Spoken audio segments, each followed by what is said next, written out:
Hello, എല്ലാവർക്കും നമസ്കാരം. എനിക്ക് തീരെ സുഖമില്ല. എന്നിരുന്നാൽ കൂടി ഞാൻ നിങ്ങളോടൊക്കെ ഒരു 2 മിനിറ്റ് സംസാരിക്കണം എന്നുള്ള ആഗ്രഹം കൊണ്ടാണ് ഈ വീഡിയോ ഇടുന്നത്. ഞാനിപ്പോൾ കുളിച്ചിട്ട് വന്ന് എനിക്കൊന്ന് പുറത്ത് പോകണമായിരുന്നു. അപ്പോൾ ഈ ഒരു സമയമാണ് എനിക്ക് കുറച്ചൊരു 15 മിനിറ്റ് സമയമുണ്ട്, ഗ്യാപ്പ് ഉണ്ട്. അപ്പോൾ ഈ സമയത്ത് ഞാൻ ഈ വീഡിയോ പോസ്റ്റ് ചെയ്യാം എന്നുള്ള ഇതിലൂടെയാണ് ഞാൻ ഇടുന്നത്. വേറൊന്നുമല്ല, നമ്മളൊരു 2 ദിവസമായിട്ട്, 3 ദിവസമായിട്ട് നമ്മൾ ന്യൂസ് തുറക്കുമ്പം കാണുന്നതും കേൾക്കുന്നതുമായിട്ടുള്ള ഒരു സംഭവങ്ങളുണ്ട്. സഹോദരങ്ങളുടെ അടക്കം 5 വയസ്സ് കുട്ടിയുടെ അടക്കം ഫോട്ടോസുകൾ ഇൻസ്റ്റാഗ്രാമിൽ നിന്ന് എടുത്ത് മോർഫ് ചെയ്ത് ടെലിഗ്രാമിൽ ഇട്ട് വിൽക്കുക, അതിൽ നിന്നും ക്യാഷ് ഉണ്ടാക്കുന്നതായ ഒരു മിസ്റ്റർ നിതിൻ മോഹൻദാസിനെ കുറിച്ചിട്ട്. അപ്പോൾ ആ ന്യൂസിനെ കുറിച്ച് പറയാനല്ല ഞാൻ ഈ വീഡിയോ ഇടുന്നത്. എന്താ സംഭവം എന്ന് വെച്ചാൽ, ഇതുപോലെ തന്നെ സമാനമായിട്ട് സെയിം ആയിട്ട് ഒരു സംഭവം എനിക്കറിയുന്ന ഒരു പുള്ളിക്കാരിക്ക് നടന്നിട്ടുണ്ടായിരുന്നു. പുള്ളിക്കാരുടെ ഫോട്ടോസ് ഒന്നും മോർഫ് ചെയ്ത് അങ്ങനെ ഇട്ടിട്ടില്ല. ഇൻസ്റ്റാഗ്രാം വഴി പുള്ളിക്കാരി ഇട്ട ഫോട്ടോസ് എടുത്ത് മിസ്യൂസ് ചെയ്ത് വേറെ ഒരു ആപ്പിലൊക്കെ ഇട്ട് അങ്ങനത്തെ ഒരു അപ്പം ഞാനിത് ഈ വീഡിയോ ഇടാൻ പ്രധാന കാരണം, ആ ഒരു സംഭവം നേരിൽ അറിയുന്നത് കൊണ്ട് അതിൽ നിന്നും ഞാൻ മനസ്സിലാക്കിയ ഒരു കാര്യം എന്താന്ന് വെച്ചാൽ, നമ്മുടെ കൂടെ ആരും കാണില്ല എന്ന് പറഞ്ഞാൽ മേ ബി ബാധിക്കപ്പെടുന്നത് നമ്മളാണെങ്കിലും നമുക്ക് ചുറ്റുമുള്ളവർ നമുക്കൊരു കൈത്താങ്ങ് തരികയോ അല്ലെങ്കിൽ എന്താ സംഭവിച്ചതെന്ന് നമ്മളോടൊന്ന് ചോദിക്കുകയോ നമ്മളോടൊരു 10 മിനിറ്റ് ഇരുന്ന് സംസാരിക്കുകയോ അങ്ങനെ ആരും ഉണ്ടാവില്ല. എന്താണ് സംഭവം, ഇങ്ങനെ ഉണ്ടോയെന്നെങ്കിലും നമ്മളോട് ചോദിക്കാൻ ആരും ഉണ്ടാകണമെന്നില്ല. എല്ലാവരുടെയും പോയിന്റ് ഓഫ് വ്യൂവിൽ എന്താന്ന് വെച്ചാൽ അവർ ചിന്തിക്കും, ഇതെന്താ സംഭവം, ഇനി ഉള്ളതാണോ, ഇവൾ ഇങ്ങനെ ആയിരിക്കുമോ, അവൾ അങ്ങനെ ആയിരിക്കുമോ, അങ്ങനെ ചിന്തിക്കുന്നവരാണ് സ്വയം. അപ്പം ഞാനിങ്ങനെ ചിന്തിക്കും, നമുക്ക് ചുറ്റും ഒരുപാട് പേര് ഇതൊന്നും ഇപ്പം ഈ ഒരു കേസ് നടക്കുമ്പോൾ 2-3 പേര് വന്ന് പുറത്ത് തുറന്ന് പറയുന്നുണ്ട്, അവർക്ക് സംഭവിച്ചത് ഇതാണെന്ന് ഈ ലോകത്തോട് വിളിച്ചു പറയുന്നുണ്ട്, അല്ലെങ്കിൽ അവർക്കൊരു നീതി കിട്ടാൻ, അല്ലെങ്കിൽ ഈ ചെയ്ത വ്യക്തികൾ ഇനി ഇതാർക്കും ചെയ്യാതിരിക്കാൻ അവർ ഈ ലോകത്തോട് വിളിച്ചു പറയുന്നുണ്ടാവും.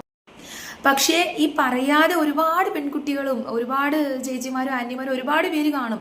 ചിലപ്പോൾ അവർ പെട്ടെന്ന് ഇതൊക്കെ അവർക്ക് അനുഭവപ്പെടുമ്പോൾ അവർ വിചാരിക്കും, ദൈവമേ ഇതൊക്കെ വീട്ടുകാരോ അല്ലെങ്കിൽ നാട്ടുകാരോ പുറം ലോകമോ അറിഞ്ഞാൽ നമ്മളെ മോശമായിട്ട് ചിത്രീകരിക്കും, നമ്മളെ തെറ്റിദ്ധരിക്കും എന്നുള്ള പേടി കൊണ്ട് അടങ്ങിയിരിക്കുന്നവർ കാണും, സൈലന്റ് ആയിട്ട് ഇരുന്ന് കരയുന്നവർ കാണും, ആരോടും ഒരു വാക്ക് ഷെയർ ചെയ്യാൻ പറ്റാതെ മാനസിക നില തെറ്റി ചിലപ്പോൾ സൂസൈഡ് ചെയ്യുന്നവരുണ്ടാകും. ഒരുപാട് ന്യൂസുകൾ അങ്ങനെ നടന്നിട്ടുണ്ട്. നമ്മുടെ ഇന്ത്യക്കകത്ത് ഒരുപാട് ന്യൂസുകൾ അങ്ങനെ നടന്നിട്ടുണ്ട്. നമുക്ക് എല്ലാവർക്കും അറിയുന്ന കാര്യങ്ങളാണ്. അപ്പം ഞാൻ എന്താ പറയുന്നതെന്ന് വെച്ചാൽ, ഈ കുടുംബക്കാരായാലും സുഹൃത്തുക്കളായാലും ആര് തന്നെ ആയാലും ഒരു സ്ത്രീയോ അല്ലെങ്കിൽ ഒരു പെൺകുട്ടിയോ അല്ലെങ്കിൽ തൻ്റെ ഭാര്യയോ ആരെങ്കിലും ഒരാള് ബാധിക്കപ്പെടുമ്പോൾ അവരോട് ജസ്റ്റ് ഒന്ന് ആദ്യം എന്താണ് സംഭവിച്ചത് എന്തെങ്കിലും ചോദിക്കാനുള്ള ഒരു മനസ്സ് നമുക്കൊക്കെ ഉണ്ടായിരിക്കണം. അല്ലെങ്കിൽ അവരെ വിളിച്ചോ ഇങ്ങനെ ഒരു സംഭവം ഉണ്ട്, ഇങ്ങനെ ഒരു സംഭവം അറിഞ്ഞു, അപ്പൊ അതിന്റെ സത്യാവസ്ഥ എന്താണ്, അതെന്താണ് നടന്നത് എന്ന് ചോദിക്കണം. അല്ലാണ്ട് നമ്മൾ സ്വയം ഇങ്ങനെയാണെന്ന് വിശ്വസിക്കുകയല്ല വേണ്ടത്. അത് നമ്മൾക്കും വിഷമം ഉണ്ടാക്കും, ഓപ്പോസിറ്റിലുള്ള ആൾക്കും വിഷമം ഉണ്ടാക്കും. അയ്യോ അവരിങ്ങനെയാണ് ചിന്തിച്ചിരിക്കുന്നത്, അല്ലെങ്കിൽ അവരോട് ഞാൻ എങ്ങനെ പറഞ്ഞ് മനസ്സിലാക്കും എന്നുള്ള വിഷമം ഓപ്പോസിറ്റിലുള്ള ആളുകൾക്കും ഉണ്ടാക്കും. നമുക്ക് വിഷമം എന്ന് പറഞ്ഞാൽ, ഓക്കെ നമ്മൾ സ്നേഹിച്ചവരായിരിക്കാം, നമ്മുടെ മോളോ നമ്മുടെ സഹോദരങ്ങളോ നമ്മുടെ സുഹൃത്തുക്കളോ, നമ്മൾ വിചാരിക്കും ഇവൾ ഇങ്ങനെ ആയിരുന്നോ, അല്ലെങ്കിൽ ഞങ്ങളോടൊരു വാക്ക് പറയായിരുന്നു എന്നുള്ള വിഷമം ആയിരിക്കും നമുക്കുണ്ടാകുന്നത്. പക്ഷെ അതിന്റെ പിന്നിൽ എന്തൊക്കെ നടന്നു, ആരൊക്കെ എന്തൊക്കെ ചെയ്യുന്നു എന്നുള്ളത് നമുക്കറിയില്ല. ഒരാൾ വിളിച്ച് പറയുകയോ ഒരാളൊരു ഫോട്ടോ അയക്കുകയോ ചെയ്യുന്നതല്ല സത്യാവസ്ഥ. അതിന്റെ ഉള്ളിൽ എന്തെങ്കിലും കാണും.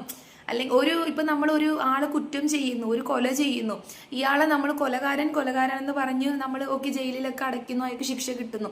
പക്ഷേ അയാൾ കൊലകാരനാകാനുണ്ടായ സാഹചര്യം നമുക്കറിയില്ല. അതെന്തും തന്നെ ആവട്ടെ, ഒരാളുടെ ജീവൻ എടുക്കാനുള്ള അവകാശം നമുക്ക് ആർക്കും ഈ ലോകത്തില്ല. നമ്മളെ ഒരുത്തൻ ഇങ്ങോട്ട് വിട്ടിട്ടുണ്ടെങ്കിൽ അവൻ നമ്മളെ അങ്ങോട്ട് തിരിച്ച് വിളിച്ചോളൂ എന്നാണ് ഞാൻ വിശ്വസിക്കുന്നത്. അപ്പം എനിക്ക് പറയാനുള്ളത് ഇത്ര മാത്രമാണ്. ഒരു പെൺകുട്ടിയോ ഒരു സ്ത്രീയോ ബാധിക്കപ്പെടുമ്പോൾ അവരെ കളിയാക്കുകയോ അവരങ്ങനെയാണെന്ന് മുദ്ര കുത്തുന്നതിനേക്കാൾ നിങ്ങൾക്കറിയാവുന്നവരാണെങ്കിൽ അവരോട് സംസാരിക്കുക, അവർക്ക് കൂടെ നിൽക്കുമെന്ന് ഒരു ഉറപ്പ് കൊടുക്കുക, അവർക്കൊരു ആശ്വാസം കൊടുക്കുക. നിങ്ങൾക്കറിയാത്തവരാണെങ്കിൽ അവർക്ക് അറിയാത്ത രീതിയിലെങ്കിലും നിങ്ങളിരുന്ന് നമ്മൾ സോഷ്യൽ മീഡിയയിൽ കാണുമല്ലോ ഓരോ കമന്റ്സും കാര്യങ്ങളും ഒക്കെ.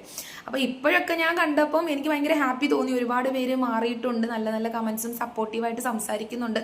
അപ്പം ഈ ബാധിക്കപ്പെടുന്നവർക്ക് നമുക്ക് ചുറ്റും ഇത്രയും പേര് നമുക്കൊപ്പം ഉണ്ടല്ലോ എന്ന തോന്നലാണ് അവരെ ഏറ്റവും കൂടുതൽ സ്ട്രോങ് ആക്കുന്നത്. പക്ഷേ അയ്യോ നമ്മളെ ആളുകൾ ഇങ്ങനെ പറയുന്നു എന്ന് തോന്നുമ്പം അത് അവരെ വീണ്ടും വീണ്ടും തളർത്തുകയാണ് ചെയ്യുന്നത്. അപ്പം എനിക്കിത് മാത്രമാണ് നിങ്ങളോട് പറയാനുള്ളത്. ബാധിക്കപ്പെടുന്ന ഒരാൾക്ക് താങ്ങായിട്ട് നിൽക്കുക, അല്ലെങ്കിൽ അവർക്ക് സംഭവിച്ചത് എന്താണെന്ന് മനസ്സിലാക്കി അവർക്കൊരു സപ്പോർട്ടീവായിട്ട് നിൽക്കുക. അതർവൈസ് അവരങ്ങനെയാണെന്ന് വിശ്വസിച്ച് അല്ലെങ്കിൽ നമ്മൾ അവർക്കൊരു പേര് നൽകാതിരിക്കുക, ഒരു മുദ്ര കുത്താതിരിക്കുക. കാരണം ഞാൻ പെട്ടെന്ന് കുളിച്ചിറങ്ങിയപ്പം ഈ ന്യൂസ് തന്നെ എൻ്റെ മൈൻഡിൽ പോയിക്കൊണ്ടിരിക്കുകയാണ്. അപ്പോഴാണ് ഞാൻ ഓർത്തത്, ഓക്കെ, നമുക്കറിയുന്നവർക്കും ഇങ്ങനെ സംഭവിച്ചിട്ടുണ്ടല്ലോ. ഒരുപാട് പേര് ഇതൊന്നും പറയാൻ കഴിയാതെ സൂസൈഡ് ചെയ്തവർ എത്രയോ പേര് നമ്മുടെ കൺമുമ്പിലും നമുക്കറിയുന്നവരും ഉണ്ടാവും. അപ്പൊ ഈ മരിച്ചു പോണ ആൾക്ക് പറയാൻ എന്തെങ്കിലും കാണും, അത് കേൾക്കാൻ ആ സമയത്ത് നമ്മൾ കാണില്ല. പക്ഷെ അയാൾ മരിച്ചതിന് ശേഷം അയ്യോ അവൾക്ക് എന്തോ പറയാനുണ്ടായിരുന്നു, എന്നെ വിളിച്ചിരുന്നു, അല്ലെങ്കിൽ എന്നോട് സംസാരിക്കാൻ ശ്രമിച്ചിരുന്നു എന്നുള്ള കുറ്റബോധം നമുക്ക് എപ്പോഴും ഉണ്ടാവും. അപ്പൊ അതെന്തായാലും എല്ലാവരും, നമ്മളെല്ലാവരും മനുഷ്യന്മാരാണ്, തെറ്റ് ചെയ്യാത്തവരായിട്ട് ആരുമില്ല. അപ്പം ക്ഷമിക്കുക എന്നതാണ് ദൈവീകം. അപ്പൊ അതെന്തായാലും പറയാനുള്ള, സംസാരിച്ചാൽ തീരാത്ത പ്രശ്നങ്ങളൊന്നും ഈ ലോകത്തില്ല. ഒരാൾക്ക് താങ്ങായിട്ട് നിൽക്കാൻ കഴിയുക, അതാണ് നമുക്ക് ചെയ്യാൻ കഴിയുന്നത്. അപ്പൊ എന്തായാലും എനിക്കിത് നിങ്ങളോട് ഷെയർ ചെയ്യണമെന്ന് തോന്നി.